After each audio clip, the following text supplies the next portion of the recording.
আমাদের মাঝে উপস্থিত আমাদের ঢাকা মহানগর উত্তর বিএনপির অন্যতম যুগ্ম আহ্বায়ক জনাব মুস্তাফিজুর রহমান সেগুন, ঢাকা মহানগর উত্তর বিএনপির অন্যতম যুগ্ম আহ্বায়ক জনাব এস.এম. জাহাঙ্গীর, ঢাকা মহানগর উত্তর বিএনপির অন্যতম যুগ্ম আহ্বায়ক জনাব আক্তার হোসেন, ঢাকা মহানগর উত্তর বিএনপির অন্যতম যুগ্ম আহ্বায়ক জনাব আফাজউদ্দিন আহমেদ,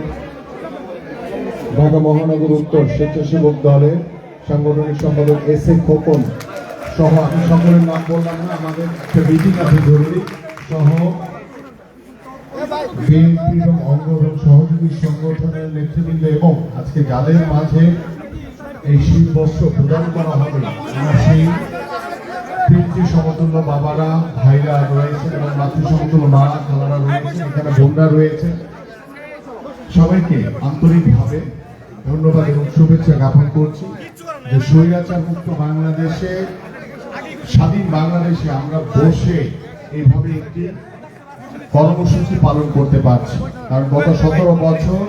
এই স্বৈরাচারের কারণে, মামলা হামলার জুলুম নির্যাতনের কারণে আমরা কোনো কাজ বা কোনো রকম কাজ আমরা করতে পারি না। আজকে 5ই আগস্টের পরে